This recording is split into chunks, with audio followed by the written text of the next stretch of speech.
ಜಿಲ್ಲೆಯ ಸಾಲಿಗ್ರಾಮ ತಾಲೂಕಿನ ಗಾಯನಹಳ್ಳಿ ಗ್ರಾಮದ ಅಂಗನವಾಡಿ ಕೇಂದ್ರಕ್ಕೆ ಗ್ರಾಮೀಣ ಕೂಟ ಸಂಸ್ಥೆಯ ವತಿಯಿಂದ ಮಕ್ಕಳು ಕುಳಿತುಕೊಳ್ಳುವ ಚೇರ್ಗಳು, ಜಮಖಾನಗಳು ಹಾಗೂ ಸಂದರ್ಶಕರ ಚೇರ್ಗಳನ್ನು ಕೊಡುಗೆಯಾಗಿ ನೀಡಲಾಯಿತು. ಸಿಡಿಪಿಒ ಅಣ್ಣಯ್ಯ ಮಾತನಾಡಿ, ಗ್ರಾಮೀಣ ಕೂಟ ಸಂಸ್ಥೆಯು ಸಾಮಾಜಿಕ ಸೇವಾ ಕಾರ್ಯಕ್ರಮಗಳನ್ನು ಮಾಡುವ ಮೂಲಕ ಇತರ ಸಂಸ್ಥೆಗಳಿಗೆ ಮಾದರಿಯಾಗಿದ್ದು, ಈ ಸಂಸ್ಥೆಯ ವತಿಯಿಂದ ದೊರೆಯುವ ಸೌಲಭ್ಯಗಳನ್ನು ಸಾರ್ವಜನಿಕರು ಸದುಪಯೋಗ ಪಡಿಸಿಕೊಳ್ಳಬೇಕು ಎಂದರು. ಗ್ರಾಮೀಣ ಕೂಟ ಸಂಸ್ಥೆಯ ಬೆಂಗಳೂರು ಝೋನಲ್ ಲೀಡರ್ ಸಿ ನಾಗಪ್ಪನವರು ಮಾತನಾಡಿ, ಸಂಸ್ಥೆಯ ವತಿಯಿಂದ ದೊರೆಯುವ ಸಾಲ ಸೌಲಭ್ಯಗಳು ಹಾಗೂ ಸಾಮಾಜಿಕ ಸೇವಾ ಕಾರ್ಯಕ್ರಮಗಳ ಬಗ್ಗೆ ಮಾಹಿತಿ ನೀಡಿದರು.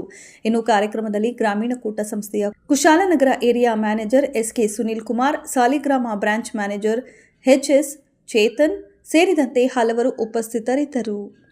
ಕಾರ್ಯಕರ್ತ ಸಹಾಯಕಿಯರಾದ ಗ್ರಾಮಸ್ಥರೇ ಹಾಗೂ ಪುಟಾಣಿ ಮಕ್ಕಳೇ, ನಿಮ್ಗೆಲ್ಲ ಗೊತ್ತಿರ್ತಕ್ಕಂಥ ಇವರೆಲ್ಲ ಹೇಳಿದ್ರು CSR ಆಕ್ಟಿವಿಟಿ ಮುಖಾಂತರ ನಾವು ಅಂಗನವಾಡಿ ಕೇಂದ್ರಗಳಿಗೆ ಚೇರ್ನ ನೀಡ್ತಾ ಇದೀವಿ ಅಂತ. ಈ CSR ಅಂತ ಏನು ಅಂತಂದ್ರೆ ಕಾರ್ಪೊರೇಟ್ ಸೋಷಿಯಲ್ ರೆಸ್ಪಾನ್ಸಿಬಿಲಿಟಿ, ಅಂದ್ರೆ ಕಂಪನಿಗಳ ಸಾಮಾಜಿಕ ಜವಾಬ್ದಾರಿ ಅಂತ ಹೇಳಿ ಎಲ್ಲರೂ ಲಾಭ ಮಾಡ್ತಾರೆ. ಲಾಭ ಮಾಡಿದೆ ಅಂತ ಎಲ್ಲಿ ಸೌಲಭ್ಯದಿಂದ ಎಲ್ಲಿ ವಂಚಿತರಾಗಿದೆ, ಏನೇನ್ ಸೌಲಭ್ಯ ಬೇಕು ಅದನ್ನ ನಾವು CSR ಆಕ್ಟಿವಿಟಿ ಅಂತ ಒಂದು ಯೋಜನೆ ಅಡಿಯಲ್ಲಿ ನಾವು ಪ್ರತಿಯೊಂದು ನಾವೆಲ್ಲ ಸಾಕಷ್ಟು ಎಲ್ಲೆಲ್ಲಿ ಗ್ರಾಮಗಳಿದಾವೆ ಅದನ್ನ ಆಯ್ಕೆ ಮಾಡ್ಬಿಟ್ಟು ಅಲ್ಲಿಗೆ ನಾವು ಈ ತರ ಅಂಗನವಾಡಿನಲ್ಲಿ ನಾವು ಚೇರ್ಗಳಾಗಿರ್ಬೋದು, ಮಕ್ಕಳು ಕುತ್ಕೊಳ್ಳೋ ಚೇರ್ ಆಗಿರ್ಬೋದು, ಜಮ್ಖಾನ್ಗಳಾಗಿರ್ಬೋದು, ಇದನ್ನ ನಾವು ವಿತರಣೆ ಮಾಡುವಂತ ಕಾರ್ಯಕ್ರಮಗಳು ಮಾಡ್ತಾ ಇದೀವಿ.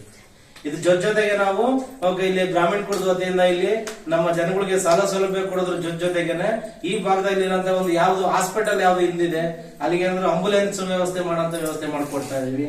ಆಮೇಲೆ ಯಾವ್ದೆಲ್ಲ ಇದೆ ಗ್ರಾಮೀಣ ಕೂಟ ಸಂಘದಿಂದ ನಾವು ಇಲ್ಲಿ ಹೈಸ್ಕೂಲ್ ಮೇಲ್ಪಟ್ಟಂತ ಹೆಣ್ಮಕ್ಳು ಇರೋಂತ ಒಂದು ಗೌರ್ಮೆಂಟ್ ಸ್ಕೂಲ್ಗಳಿಗೆ ನಾವೇನ್ ಮಾಡ್ತಾ ಇದೀವಿ, ಬಯಲು ಶೌಚಾಲಯ ಮುಕ್ತವಾಗಿ ಮಾಡ್ಬೇಕು ಅನ್ನೋ ಕಾರಣಕ್ಕೋಸ್ಕರ ಅಲ್ಲಿ ನಾವು ಶೌಚಾಲಯ ಕಟ್ಸುವಂತ ಪ್ರಯತ್ನ ನಾವು ಮಾಡ್ತಾ ಇದೀವಿ.